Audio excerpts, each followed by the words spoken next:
Y hacemos una oración y le pedimos a Dios que nos ayude en esta mañana. Padre, te damos muchas gracias por esta oportunidad de poder estar aquí congregados en tu nombre. Gracias, Señor, porque tú eres bueno y para siempre es tu misericordia. Gracias porque hemos estado compartiendo unos temas que creo que nos van a ser de mucha bendición en nuestra búsqueda, en el anhelo de que la gente pueda realmente conocerte a ti. No una religión, no un grupo, Señor, que no conozca a un hombre o a los hombres, sino que te conozcamos a ti, Señor. Tu palabra es muy clara, Señor. Es tiempo de buscarte de todo corazón. En tu nombre, que es sobre todo nombre, Señor Jesús. Amén y amén. Pues vamos a comenzar el día de hoy. Me da mucho gusto que podamos estar aquí reunidos. Vamos a abrir la Biblia en el libro de Isaías, capítulo 55. Hemos estado revisando este texto ya de algunas semanas. Y en Isaías 55 dice, buscad a Jehová mientras puede ser hallado. Isaías 55:6. Buscad a Jehová mientras puede ser hallado. Esa idea la semana pasada ya la explicamos, la ampliamos bastante. Y empezamos a hablar un poco de la segunda idea, que es llamadle en tanto que está cercano, y poníamos el ejemplo de las cifras o de las iniciales de la palabra SOS y dábamos el significado, salve nuestras almas, y creo que Dios nos habló bastante a través de ese ejemplo. Yo quiero, para comenzar, decirle también, estaba revisando una nota, y a lo mejor es una nota histórica, pero nos va a ayudar bastante. Hace muchos años hubo un naufragio muy famoso del Titanic, hace muchísimos años, donde murieron 1,500 personas. Y así como murieron 1,500 personas, bueno, también hubo 700 personas que fueron rescatadas. Imagínense qué tragedia, qué dolor para aquellas familias pues, que perdieron a su papá, que perdieron a su mamá, que perdieron a sus hijos, o que toda la familia entera murió. Imagínate las decisiones tan difíciles cuando los botes salvavidas, nos dice la historia, tú lo sabes porque lo has visto en revistas, en películas, en documentales, es muy famosa esa historia, pero imagínate al momento de tener que decidir quién se salvaba, quién no se salvaba, o a lo mejor si alguien murió pues por la misma temperatura, de hipotermia, o si alguien pues simplemente entró en shock, entró en pánico, o el momento también trágico de poder tener que decidir si tenías que morir o tenías que vivir, y poder inclusive ceder tu lugar, ¿no?, a alguien que podía tener más expectativa de vida. Se dice que hace algunos cuantos años murió el último sobreviviente del Titanic, que en ese momento tenía 2 meses, era un bebito que tenía 2 meses, ese era el tripulante más joven, y acaba de morir hace algunos años. Es decir, ya todas las personas están muertas, pero en su momento imagínate la oportunidad de un bebé de poder tener toda una vida. A lo mejor alguien dio su lugar, a lo mejor pues fue un adulto, a lo mejor fue un anciano, a lo mejor fue una mujer, fue un hombre, qué sé yo. La verdad que la vida en ese sentido se dio paso, se abrió paso, pero yo quiero que nos concentremos en este ejemplo que estoy poniendo, en esa oportunidad de alguien que tuviera un espacio, que tuviera un lugar, que tuviera un asiento, ¿no? La verdad que tener un asiento en los botes de sobrevivientes, pues prácticamente era un boleto de vida, era una póliza de seguro de poder seguir viviendo unos años más, de poder seguir con sueños, de seguir con objetivos, de seguir con planes. ¿Por qué no decirlo? De seguir con tu familia, a lo mejor volver de donde tú eras, volver a tus actividades, pero muchos otros ahí perdieron toda oportunidad. Cuando la Biblia dice, y quiero retomar ese ejemplo, la segunda idea, llamadle en tanto que está cercano, es también como aprovechar esa oportunidad de parte de Dios. Aprovechar que Dios no ha cerrado su corazón, no ha cerrado sus brazos a recibir a cualquier persona que quiera realmente arrepentirse de sus pecados. Muchas veces las religiones dicen, no, es que tú tienes que aceptar a Cristo en tu corazón. Y aquí es el concepto contrario. Es más bien que Él nos quiere recibir a nosotros. Él quiere que nosotros vengamos a sus brazos, vengamos prontos a pedir su ayuda y vengamos realmente dispuestos a ser bendecidos, a ser ayudados. Aunque obviamente aquí hay pues un elemento muy importante que creo que, aunque no lo hemos mencionado de manera tácita, de manera clara, creo que es muy entendible para todos nosotros, pues que Dios no puede ayudar a alguien pues que cree que no necesita ayuda. Dios no puede ayudar a alguien y no porque le falte poder, no porque le falte buena voluntad o disposición, sino porque la persona dice, bueno, este mensaje es para otra persona. Esta oportunidad es para otra persona. Esta medicina es para otra persona. Yo estoy bien o no estoy tan mal o me comparo con otros y entonces ahí la llevo. Entonces se requiere algo que la Biblia pues también le llama con mucha tranquilidad y con mucha claridad, humildad. La humildad es poder reconocer nuestra necesidad de Dios. Por eso la Biblia dice que Dios da gracia a los humildes. Dios ayuda a los humildes, pero mira de lejos a los altivos. Resiste a los soberbios, resiste a los altivos. Y un altivo es aquel pues que dice, pues yo no tengo necesidad. ¿O para qué? Yo no, ya lo he intentado, mejor no quiero. No, eso para gente que sea peor que yo, o para gente que sea mala o muy mala, yo no soy tan malo. Y entonces la gente se empieza a engañar.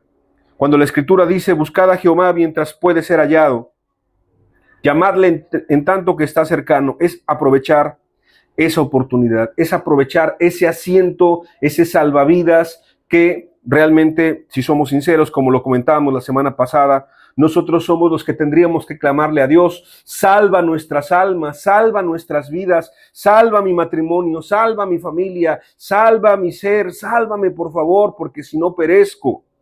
Y entonces Dios está dispuesto, Dios está disponible, Dios está presente, Dios está aquí. Vamos a ir a otra idea el día de hoy, es una idea muy pequeña, de hecho, en esta nos vamos a centrar el día de hoy. Y en el versículo 7, mismo Dios a través de este profeta Isaías, en Isaías 55, versículo 7, da otro concepto muy importante que vamos a estar estudiando en estas próximas semanas. Dice, deje el impío su camino y el hombre inicuo sus pensamientos, y vuélvase a Jehová, el cual tendrá de él misericordia, y al Dios nuestro, el cual será amplio en perdonar. De hecho, son muchísimas ideas en solamente un versículo. Y hoy solamente vamos a hablar de un concepto. O sea, para que tú veas qué vasto y qué amplio es la Escritura, que cada palabra, que cada oración, que cada idea tiene muchísimas ideas que van entrelazándose para que nosotros podamos entender. Dios lo puso todo tan claro para que no haya excusa para nadie y diga, no, es que yo no entendí, no, es que esto no era para mí, es que esto era muy complicado. Mira, fíjate cómo la misma Biblia pues da la respuesta para todas las cosas. La Biblia dice, deje el impío su camino. Y obviamente cuando alguien habla de un camino, pues habla de una ruta, habla de un destino, habla pues de una guía, ¿no? Una persona pues ya lleva trazado cierto objetivo en la vida, va por un lado, va por un camino, y entonces retomando un poco la historia que hemos estado también abordando de la vida, ¿verdad?, de este hombre que salió de la ciudad de la destrucción, salido de la mente y del corazón de John Bunyan, un escritor que en la cárcel escribió toda esta historia en la cual él veía como una persona salía de la ciudad de la destrucción. Pues podemos decir que entonces este hombre que estaba en la ciudad de la destrucción, llamado el peregrino, pues el peregrino tuvo que salir de esa ciudad de la destrucción. Y yo quiero decirte que él llevaba un camino. ¿Cuál era su camino? Su camino era de perdición. Su camino pues era de maldad, su camino era de destrucción. O sea, el destino, si tú quieres llamarle, como la gente muchas veces lo nombra, el destino de esa persona, el futuro de esa persona y de su familia, pues era el de cualquier otro de los que vivían en la ciudad de la destrucción. ¿Cuál era? Pues vivir en maldades, vivir en enojos, vivir en pleitos, en amarguras, vivir en pecado, vivir en cosas que no le agradan a Dios. Y entonces empezar a desgastar sus años y su vida en esa misma pues existencia, ¿verdad? En esa misma rutina. Y entonces básicamente es lo que la gente en la ciudad de la destrucción se dedicaba. Por eso él tiene que huir, él tiene que salir y ahora tiene que empezar a buscar otro camino. Y ocupo ese ejemplo porque es muy importante. Que tú entiendas que cuando él sale de la ciudad de la destrucción, bueno, ese no es el fin último, ese no es el logro mayor. Ese es el primer paso que tiene que dar la persona. Esa es la primera iniciativa que tiene que tener la primera persona. Saber que no puede estar en el mismo lugar, que no puede estar estático, que tiene que buscar a Dios mientras puede ser hallado, que tiene que llamarle, que tiene que aprovechar esa oportunidad. Yo creo que todos nosotros tenemos que aprovechar la oportunidad cuando Dios se acerca a nuestras vidas. Pero, como te comentaba, ahora este hombre, el peregrino, que representa pues a toda la humanidad. Básicamente representa a la humanidad cuando despierta o cuando empieza a entender un poco su condición delante de Dios. Tiene que ahora caminar un camino distinto. Y ese camino distinto, pues en ocasiones empieza a tomar o puede tomar otros caminos. De repente en esta historia tú te das cuenta cómo este hombre empieza a tomar caminos pues que se parecen al camino de Dios, o empieza bien por el camino de Dios, buscando a Dios, pero empieza a extraviarse y empieza a irse a un lado y empieza a irse al otro, y de repente tal vez empieza a buscar a los amigos, empieza a buscar a Dios a su manera, quiere hacerlo moralmente hablando, quiere portarse mejor, ¿no? Porque eso es lo que representa la vía de la moralidad. Entonces, pues quiere portarse bien, pues como la gente piensa que es portarse bien. Mejor la gente dice, bueno, si no cometo infracciones, si no cometo multas, si no mato, si no violo, si no robo, si no asalto a la gente en la calle, entonces pues estoy bien, estoy caminando un buen camino. Pero Jesucristo dijo algo en su palabra: yo soy el camino, yo soy la verdad y yo soy la vida. Nadie pudo decir eso sino solo Jesús. Entonces, en diferentes momentos en esta historia, el peregrino, cuando estaba tomando otros caminos que no eran el camino correcto, pues Cristo tuvo que llevarle a volver a la búsqueda, a volver a centrarse en lo que es importante. Y por eso te lo comparto el día de hoy, porque a lo mejor a través de los años tú has buscado a Dios a tu manera, tú has buscado a Dios a tu fuerza, tú has buscado a Dios en tus pensamientos, y tú dices, bueno, pues si no mato, bueno, pues si no robo, pero si esto, y si ya dejé esto otro y lo otro, y ahora sí estoy leyendo la Biblia todos los días, y ahora sí estoy orando, y ahora sí escucho enseñanzas, y ahora sí vengo los domingos, y ahora sí soy constante, y esto, y en tu mente eso es buscar a Dios. Mira, yo quiero decirte algo, todo eso es importante. Estudiar la Biblia, orar, asistir a una reunión, tener pláticas con gente que te pueda acercar a Dios, tener una administración, todo eso es muy importante. Pero en sí, eso no es lo que te va a salvar. Sí te va a ayudar, pero eso no es lo que te va a salvar. Entonces tú tienes que tomar el camino de Dios. ¿Y qué es el camino de Dios? Bueno, vamos a ir explicándolo a través de estas pláticas, porque pues de alguna manera estamos buscando a Dios, estamos buscando ese camino. Él dijo, yo soy el camino, yo soy la verdad, yo soy la vida. Entonces estamos buscando a Jesucristo. Estamos buscando a Jesucristo de una manera sencilla y que podamos entenderlo. Ahora, todo esto para llegar a esta palabra tan sencilla que es la palabra, como dice Isaías 55:7, deje el impío. El impío. Yo quiero decirte que hace poco con amadas personas tuve una charla, eran bastantitas personas, estuvimos platicando, son gente que está buscando a Dios en otro contexto, en otro lugar, inclusive en otro país. Y estas personas, pues que son gente que algunas no tienen ese conocimiento que tú puedes tener. A lo mejor algunos pues tienen otro conocimiento porque vienen de otros grupos, de otras religiones, pero no han escuchado tanto como tal vez los presentes hemos escuchado, por 20, 30 años, pues verdades bastante tremendas, bastante fuertes, impactantes acerca del pecado, y hemos escuchado a diferentes expositores. Ellos no. Y ellos de una manera sencilla yo les preguntaba, bueno, ¿y quién es un impío? ¿O qué es un impío? ¿Ustedes qué piensan que es un impío? Entonces la gente de manera sencilla y de manera pues muy natural decía, no, pues yo creo que un impío es alguien que hace pues muchas maldades. Otro decía, no, yo creo que un impío es alguien que está colmado de cosas malas y horribles, ya colmado su medida de maldad. Y otro decía, no, pues que un impío es alguien que hace cosas muy malas, hace cosas muy perversas. Cada quien daba su concepto. Por ahí alguien decía algo muy interesante, no, un impío es aquel que quebranta la ley moral de Dios, la moralidad de Dios. La verdad que todos esos conceptos son correctos, sí son adecuados, pero el concepto impío, y por eso te lo quiero decir el día de hoy, es más amplio que eso. Fíjate que en la Biblia, pues el Antiguo Testamento está escrito, tú lo sabes, en hebreo. Y aquí la idea no es hacernos pues ni eruditos en hebreo, ni nada de eso, pero sí es interesante ver la palabra impío que se ocupa en su concepto original. Y fíjate que en su concepto original, la palabra impío, la palabra hebrea rasha, que va a aparecer ahí, bueno, rasha es una palabra hebrea y simplemente significa que está moralmente mal. O sea, una persona que está moralmente mal es una persona impía.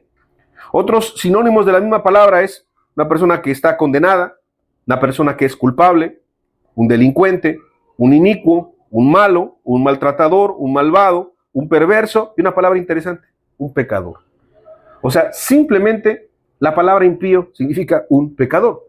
Solamente que para algunas personas, por eso te lo explico el día de hoy, a lo mejor tú ya lo sabías, pero si no lo sabías es interesante, para muchas personas el impío es como un grado de maldad tremendo, grandísimo, muy malo. Y tú dices, no, yo no soy impío. Bueno, sí, estoy mal. Bueno, yo no busco a Dios, o no estoy tan bien, o no estoy tan mal, o bueno, ya no soy tan malo como era antes. Eso lo ocupa mucho la religión. La religión evangélica en nuestro país, por ejemplo, van de ciudad en ciudad, de aldea en aldea, de pueblo en pueblo. Hay gente que da su testimonio, son predicadores itinerantes o evangelistas, y entonces te invitan a un testimonio. Por ejemplo, no, pues el hombre que fue narcotraficante y ahora mira, ya Dios lo transformó. O el hombre que estaba metido en las drogas y ahora Dios ya lo sacó. Y el hombre que esto, que lo otro, y entonces lo manejan como algo grandísimo. Y bueno, yo no digo que sea malo el que esté dejando la droga, y el que esté dejando el robo, y el que esté dejando una adicción. Yo no digo que sea malo, al contrario, eso es bueno. Pero la gente empieza a contarte su testimonio, empieza a contarte cómo Cristo cambió su vida. Pero cuando esa persona la llevamos o la vemos en un plano natural, de lo doméstico, de lo laboral, pues te das cuenta que la persona, pues sí dejó la droga, sí dejó el alcohol, sí dejó el narcotráfico, pero sigue maltratando a su esposa verbalmente.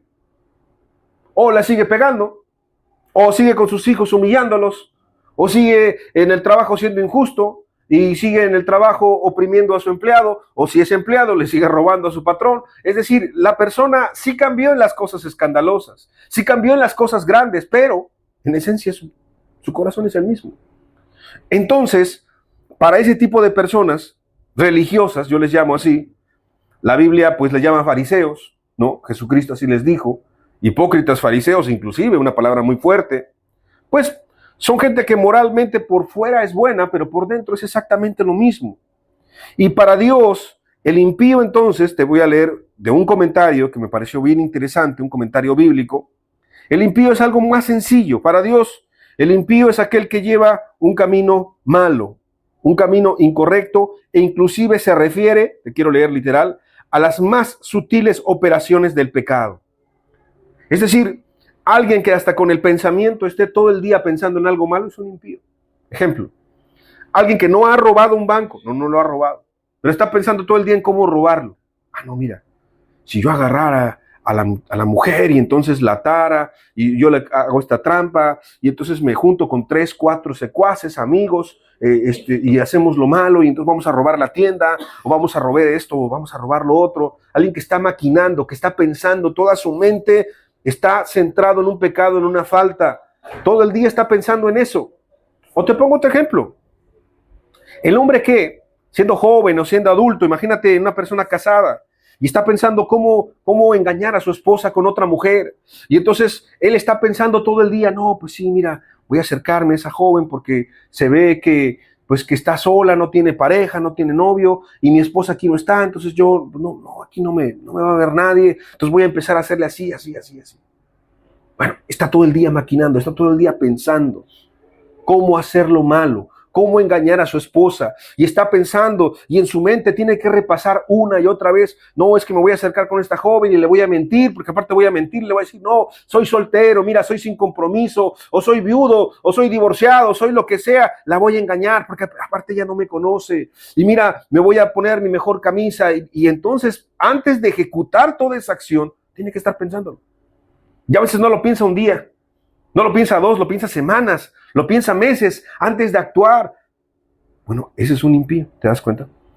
Está simplemente en el pensamiento, todos los días repasando una maldad. ¿Qué decir la persona que tiene amargura? Imagínate. La amargura, que es un pecado que se repite tanto y tanto y tanto y tanto. No, esta persona me hizo daño, este jefe en el trabajo me hizo daño, me humilló, me lastimó, me trató mal, y entonces está pensando y pensando y pensando y pensando. Y su corazón está dañado. Sí, la otra persona le hizo daño. Más adelante hablaremos del perdón, que es un tema muy importante. Pero el día de hoy, hablando de la maldad, la persona que está amargada, está sufriendo, pero también está pecando contra Dios.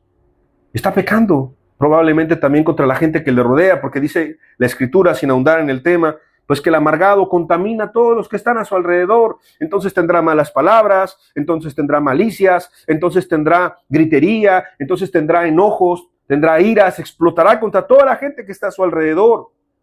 ¿Todo por qué? Por una amargura que está repasando una y otra vez. Entonces, si te das cuenta, el impío ni siquiera ha ejecutado la acción. O sea, a lo mejor no ha robado el banco, a lo mejor no ha engañado a su esposa, a lo mejor no ha hecho algo grave, algo grande, algo aparatoso, pero la Biblia ya le registra como un impío. En otras palabras, un pecador. Te quiero leer dos textos en el Salmo 94, versículo 11. El Salmo 94, 11 dice: Jehová conoce los pensamientos de los hombres. Imagínate, Dios conoce nuestros pensamientos y dice, son vanidad. Nuestros pensamientos sin Dios son vanidad. ¿En qué piensa el hombre si no piensa en Dios, si no piensa en lo bueno? Pues en lo malo, en el pecado, en cómo robar, en cómo matar, en cómo maliciar. Este me va a hacer daño, ese me quiere lastimar, ese me quiere hacer menos, ese esto o aquello, o yo quiero hacer lo malo. Entonces, los pensamientos del hombre son vanidad. Son pensamientos sin Dios. Y Proverbios 21, versículo 2, dice la Escritura: todo camino del hombre es recto en su propia opinión, pero Jehová pesa los corazones. Todo camino del hombre es recto en su propia opinión, pero Jehová pesa los corazones. Y aquí viene, pienso, después de esa introducción, la otra parte, la otra mitad de la enseñanza, que yo te voy a pedir toda tu atención, porque aquí es donde la gran mayoría del pueblo evangélico se confunde. Y hay gente que desde el púlpito defiende el pecado y a la gente la tiene muy confundida. ¿Por qué? Primeramente, porque la gente ocupa la Biblia no para santificarse, sino ocupa la Biblia para defender su pecado. La Biblia no la ocupa para que la gente busque a Dios, sino para que la gente se acomode donde está. Y le dice, no, ya no eres tan malo, ya no eres narco, no eres violador, no te dedicas a la prostitución, no eres homosexual, no tienes un pecado tan grave, tan grande, tan horrible. Entonces ahí la llevas, ahí vas. Si vas a una iglesia, si vas a una congregación, pues entonces ahí vas a estar bien, ¿no? Pero yo te quiero decir que no es suficiente, y no es suficiente no porque yo lo diga, sino porque la Biblia lo dice. Y los textos importantes que tenemos que entender, una verdad que tenemos que ir planteando es una pregunta. Todos somos pecadores, ¿no? Todos somos impíos. Y entonces los grupos te van a decir, sí, todos somos pecadores, todos somos impíos. Textos que nos van a ayudar. Isaías 53, versículo 6. Dice la Escritura: todos nosotros nos descarriamos como ovejas, cada cual se apartó por su camino, mas Jehová cargó en él, en Cristo, el pecado de todos nosotros. Lo que la Biblia dice es que en algún momento todos los hombres, todas las mujeres, hemos pecado. En uno, en dos o en todos los pecados, no importa.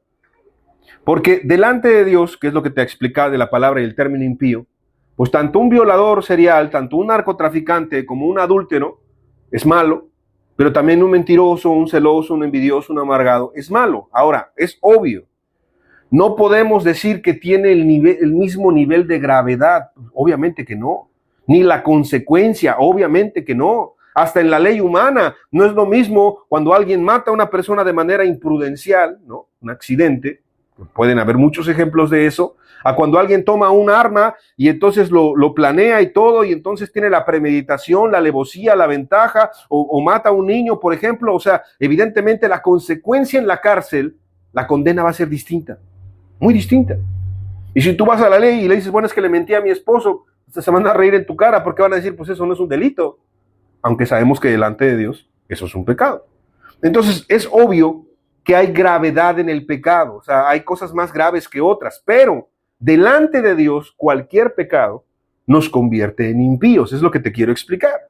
Entonces es un impío el que dice una mentira, oye, viene el cartero o viene el lechero o viene el del agua y la mujer le debe dinero y le dice al niño, dile al Señor que no estoy, dile que no estoy, me voy a esconder. Enseña al niño a ser hipócrita, a ser mentiroso, y el niño dice, no, pues dice mi mamá que no estoy, ¿no? Porque es un niño, porque el niño no entiende, porque el niño es puro, el niño es bueno. Entonces, es una persona que es mentirosa y está llevando a su hijo a pecar, ok, está mal.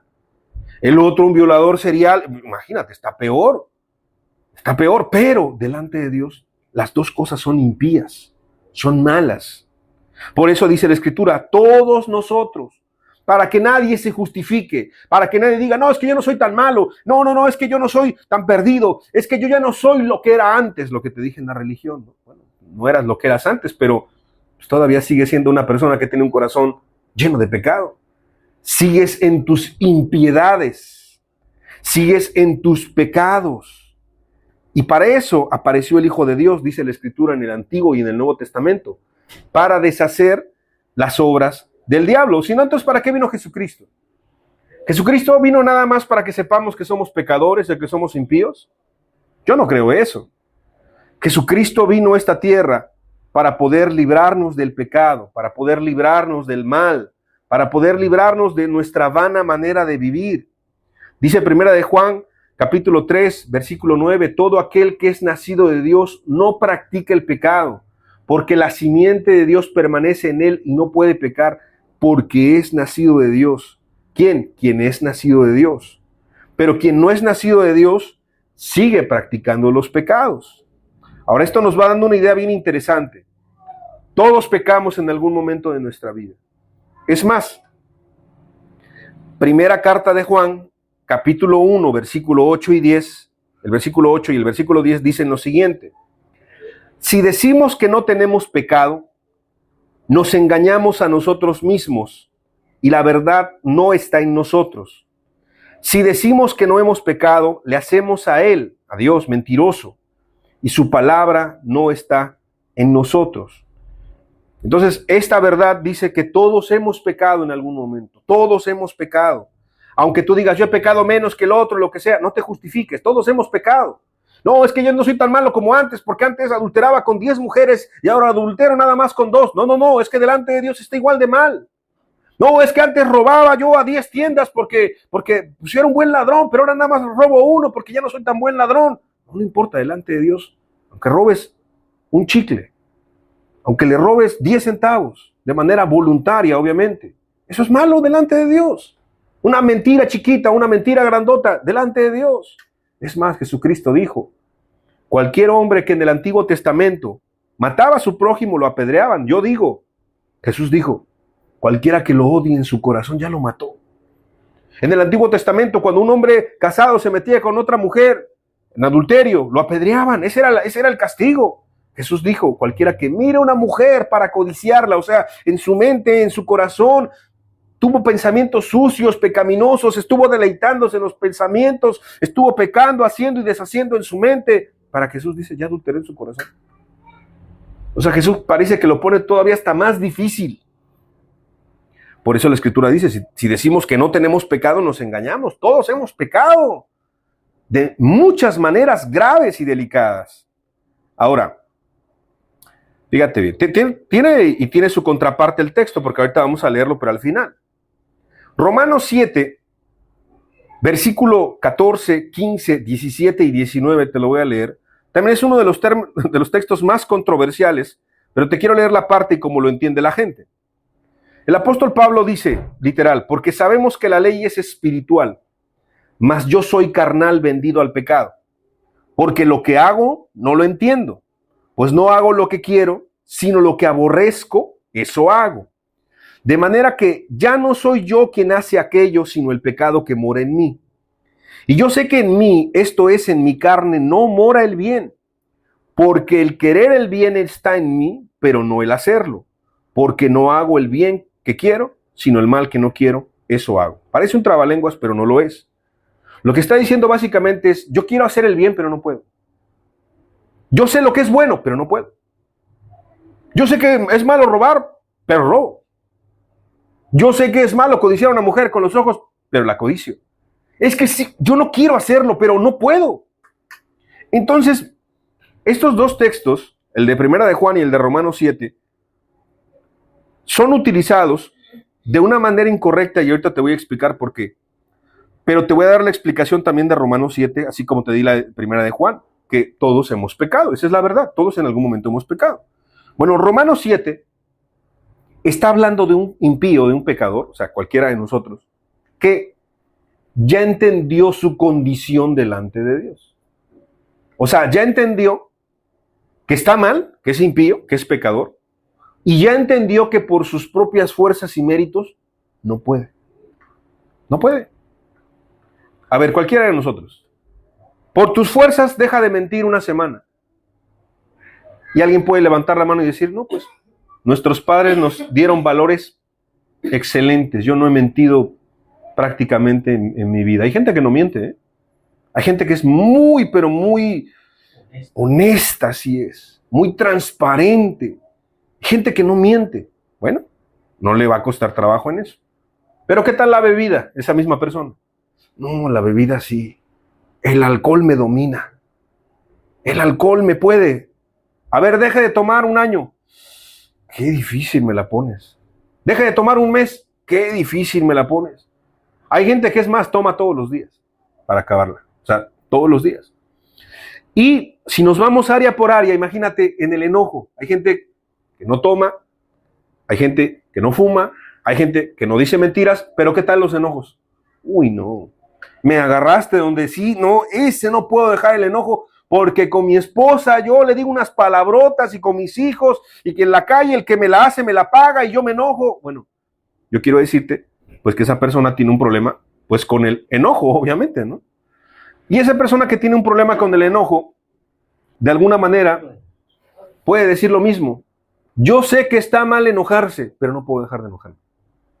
Yo sé que está malo gritarle a mis hijos, pero ¿qué crees? Que me desesperan tanto, me desesperan en el trabajo, son injustos mis jefes, hay poco dinero, hay poca economía, mi esposa no me ayuda, me siento mal, me siento desesperado, me siento frustrado, me siento amargado, y entonces me desquito contra mis hijos y les grito. Es que yo ya no quiero ser así, pero no puedo dejar de ser así. Cuando una persona empieza a abrir la Biblia y empieza a entender que hay cosas que están mal, que hacemos diario, todos los días, todas las personas, que se llaman pecado delante de Dios, empieza a abrirse una conciencia y se da cuenta de algo. Por sus propias fuerzas y méritos, no puede dejar el pecado. No se puede. Intenta dejar de tener rencor en tu corazón con tus fuerzas, no se puede. Intenta dejar de gritar con tus fuerzas, no se puede. Intenta dejar de tomar, no se puede. De fumar, o sea, sí puedes un ratito. Sí puedes por miedo, sí puedes porque te dan dinero, sí puedes por alguna presión humana, pero es un ratito, no es de corazón, es un momento. Entonces el autor de Romanos 7, que es el apóstol Pablo, no está hablando de su condición como apóstol Pablo. Imagínate el apóstol Pablo predicando a los griegos, predicando en Tesalónica, predicando en Éfeso, predicando a los gentiles, predicando a los judíos, con poder, con autoridad, y al mismo tiempo diciendo, pero ¿qué crees? No puedo vencer mis enojos. Yo mismo no puedo vencer mis tentaciones, yo mismo no puedo vencer mi pecado. Sería ridículo. No corresponde esto a lo que es la vida de un cristiano. Entonces, ¿qué pasa aquí? ¿Por qué escribe esto Pablo? Porque Pablo escribe de una persona que es un impío, que es un pecador, pero que no puede dejar el pecado, no puede. No es que no quiera, no puede. Y no puede porque tiene un corazón de piedra, porque tiene un corazón lleno de pecado, lleno de maldad, y necesita un salvador, necesita un camino, necesita una cura, necesita una respuesta a lo que ha estado buscando toda la vida, y ese es Jesucristo. Entonces cuando el apóstol Pablo en Romanos 7 está diciendo, es que yo no quiero hacer lo malo, pero lo hago, no es su experiencia, sino es la experiencia de cualquier pecador que ya entendió que tiene que dejar de hacer lo malo, pero no puede. Te he estado hablando de un hombre que salió de la ciudad de la destrucción, el peregrino.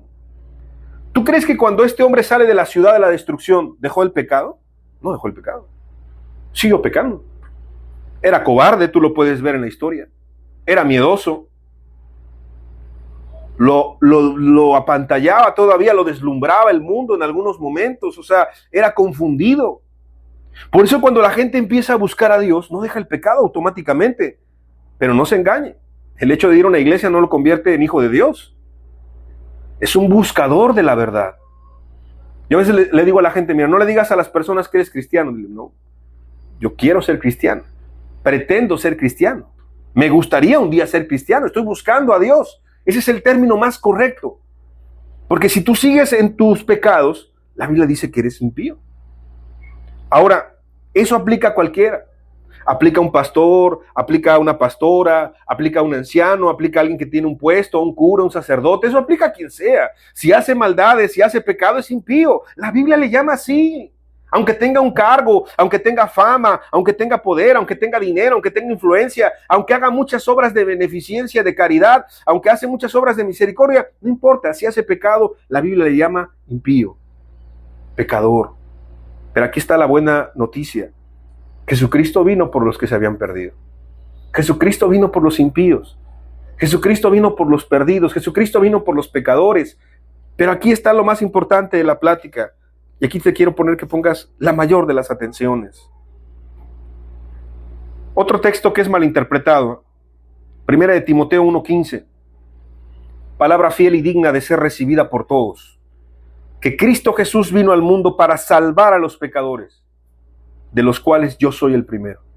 Entonces la gente dice, ¿ya ves? El que lo escribe es el apóstol Pablo, se lo escribe a Timoteo. ¿Ya ves? El apóstol Pablo dice que es el mayor de todos los pecadores. O sea, ¿tú crees que el apóstol Pablo está diciendo que al tiempo presente estaba pecando? No.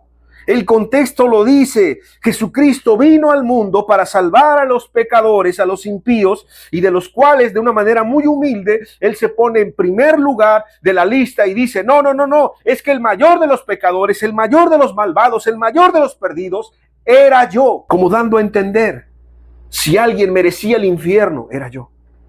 Si alguien merecía no ser tomado en cuenta, era yo. Si alguien no merecía perdón, era yo. Si alguien no merecía misericordia, no merecía compasión, no merecía una pronta ayuda, ese era yo, porque era un perseguidor, porque era un asesino, porque era un pecador, porque era un malvado, era de lo peor. Yo no merecía nada y Jesucristo se fijó en mí, yo era el primero. O sea, está actuando en humildad. Entonces, aquí vemos que la Biblia es malinterpretada. Que la Biblia es muy malinterpretada. Cuando el apóstol Pablo dice, Jesucristo vino al mundo para salvar a los pecadores, de los cuales yo soy el primero. Es como cuando alguien se pone en la primera lista, a ver, ¿quién es culpable aquí? No sé si te acuerdas de la escuela, cuando los maestros decían, a ver, ¿quién se robó el borrador? ¿Quién se robó el gis, la tiza? Todos dicen, no, pues nadie. Nadie levantaba la mano, ¿no? ¿Quién es culpable? No, nadie. Pero fíjate que es bien interesante cuando alguien es honesto y dice, yo soy esa persona. Y si yo te dijera que alguien tiene que morir, como el ejemplo que te ponía en un principio del Titanic, ¿no? Que algunos tomaban los botes salvavidas, se salvaban, y el que se quedaba ahí, pues se moría. ¿Quién quiere morir? Pues nadie quiere morir. ¿Quién es culpable? ¿Quién es culpable de pecado? Entonces la gente no reconoce en muchas ocasiones. Pero si la gente reconoce, y no solamente eso, sino dice, bueno, si alguien aquí merece un castigo, yo voy primero que todos los demás. Es lo que dijo Pablo. Que me castiguen primero a mí. Yo voy delante de todos los demás pecadores. Eso es lo que está diciendo. No está diciendo que el cristiano tiene que seguir viviendo una vida de pecado. No está diciendo eso. Y ahora esta última parte te digo que es muy importante, porque después de explicarte esto, te explico primera de Juan capítulo 1, versículo 8 y 10. Para que nadie te engañe, tú abre tu Biblia en tu casa, si no la traes no te preocupes, y estudia bien lo que dice la Biblia. Dice, primera de Juan capítulo 1, ahora los versículos que no te leen, versículo 7 y versículo 9. Pero si andamos en luz, o sea, si somos cristianos, como Él está en luz, tenemos comunión unos con otros y la sangre de Jesucristo, su Hijo, nos limpia de todo pecado. Y versículo 9, si confesamos nuestros pecados, Él es fiel y justo para perdonar nuestros pecados y limpiarnos de toda maldad. Entonces, cuando alguien te pregunta, ¿todos somos pecadores? Bueno, la pregunta está mal planteada. La pregunta debe decir, ¿todos fuimos pecadores o todos hemos pecado en algún momento? La respuesta es sí. Todos hemos pecado. Pero la pregunta que está mal planteada es si todos seguimos siendo pecadores. Y esa está mal planteada. ¿Por qué? Porque si tú sigues siendo pecador, entonces ¿para qué vino Jesús?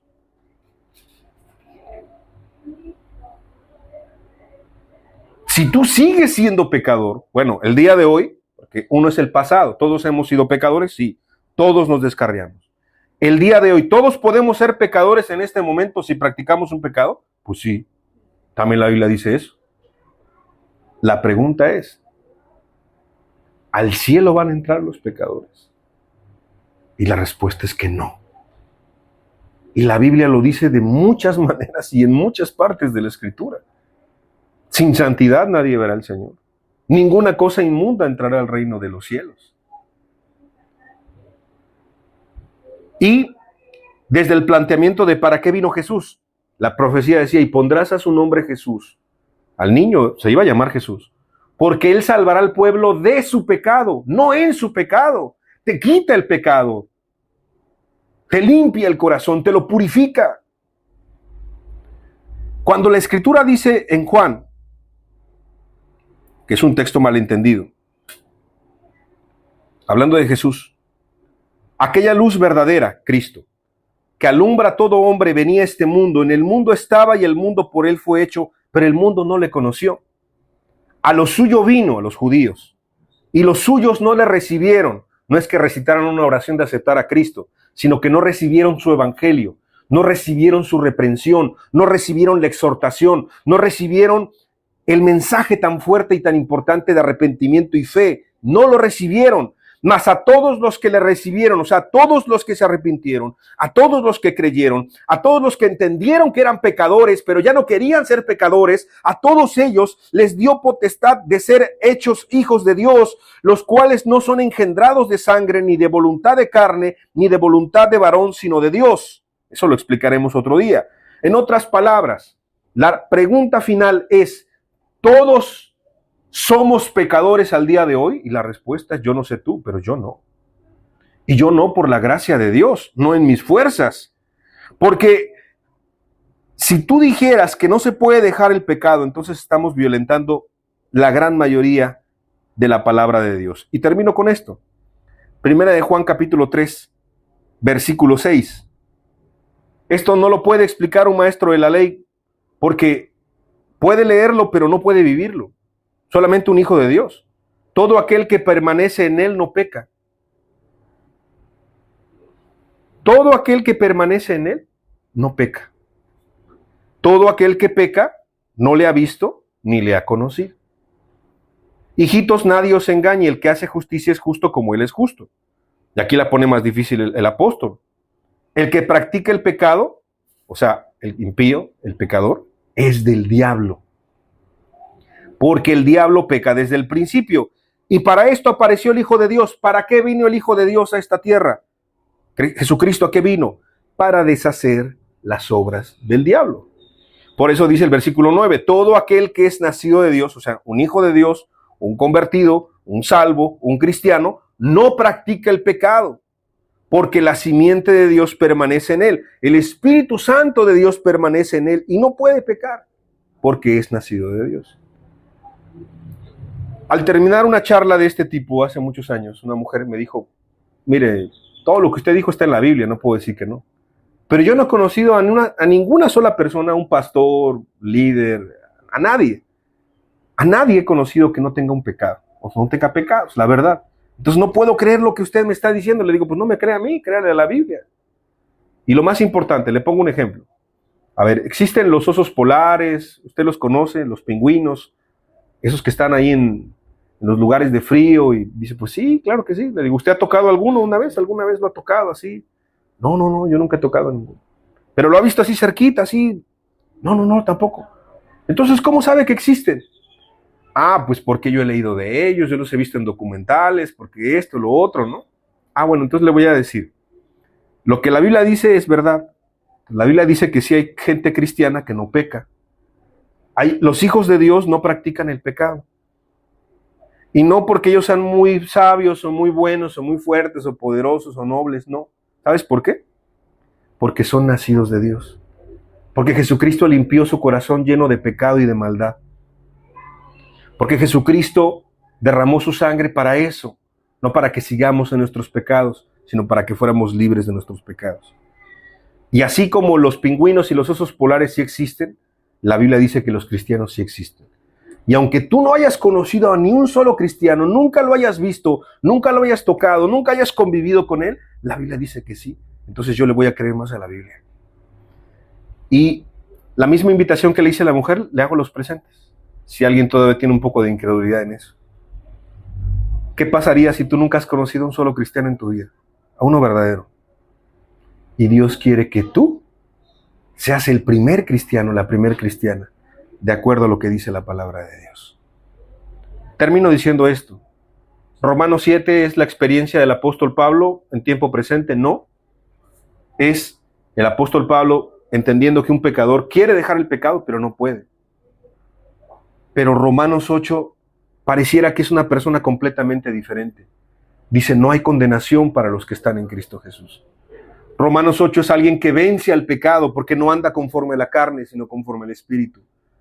El que habla en Romanos 8 es un verdadero cristiano, es la experiencia victoriosa de un cristiano.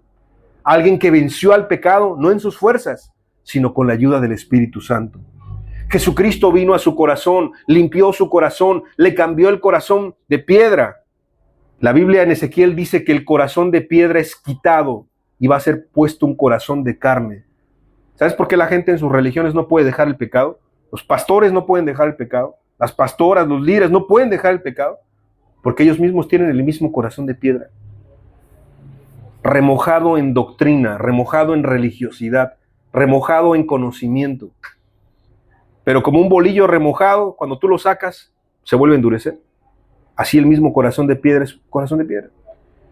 Pero aquel que es hijo de Dios, Dios le quita el corazón de piedra, le pone un corazón de carne, y ese corazón de carne sí puede amar, sí puede hacer el bien, sí puede guardar los mandamientos, y no le son gravosos, le son naturales. Te presento lo que es un cristiano. Eso es un cristiano. Menos que eso, es un religioso de domingo nada más. ¿Qué quiere Dios de nosotros? Terminamos con el texto con el que empezamos. Isaías 55, versículo 6. Buscad a Jehová mientras puede ser hallado. Llamadle en tanto que está cercano. Deje el impío su camino y el hombre inicuo sus pensamientos, y vuélvase a Jehová, el cual tendrá de él misericordia, y al Dios nuestro, el cual será amplio en perdonar. Dejar el camino de maldad no es para agarrar otro camino peor. Dejar el camino de maldad es para volvernos completamente a Dios de todo corazón. Pero eso será otra charla. Me gustaría que cerráramos nuestros ojos y que pensáramos por un momento en lo que escuchamos el día de hoy. Aquí está Dios. Y aquí está Dios no porque un lugar sea especial o porque una persona sea especial, sino porque Dios nos ama. Dios no quiere la muerte del que está muriendo en sus pecados y en sus delitos. Si te diste cuenta, no hay pecados pues grandes o chicos delante de Dios, todos los pecados son iguales. Impío es el que hace impiedad, es un pecador. Aunque vaya al templo, aunque haya aceptado a Cristo en el corazón 100 veces, si sigue practicando el pecado, es un impío. Pero para eso vino el Hijo de Dios, para deshacer las obras del diablo, para que ya no sea impío, para que ya no sea pecador, sino para que ahora sea llamado Hijo de Dios. La verdad que la decisión está delante de ti y delante de mí. El buscar a Dios mientras pueda ser hallado es una decisión. Llamadle si entendemos nuestra necesidad es una decisión. Y dejar el camino de la impiedad, de la maldad, del pecado también es una decisión. Volvernos a Dios también es una decisión. Y después viene la parte sobrenatural, que no está en ti y no está en mí. Pero antes fueron puras decisiones, ¿te das cuenta? Buscar, llamar, dejar, volverse a Dios, todos son decisiones que el hombre tiene que tomar, claro, con la ayuda de Dios, pero el hombre tiene que tomar. Dios respeta tu decisión, Dios no te obliga. Y entonces después viene el milagro, cual tendrá de él misericordia. Pero no esperes la misericordia si no estás dispuesto a tomar decisiones el día de hoy. Gracias, Señor Jesús, porque tú estás aquí con nosotros. Gracias, Espíritu Santo de Dios, que convences de pecado, de justicia y de juicio. Gracias, Padre, por esta palabra, por tu Biblia, porque el cielo y la tierra pasarán, pero tu palabra jamás pasarán. Y aún gracias, Señor, por aquellos que están aquí escuchando, que representan a sus familias, que representan colonias, ¿por qué no decirlo si van a otra iglesia, sus congregaciones, lugares enteros donde se necesita tu palabra, que es verdad? Gracias porque estás aquí, Señor, y de verdad que esta palabra dé fruto a su tiempo. Gracias por todo y damos gracias en el nombre de nuestro amado Señor Jesucristo. Amén y amén.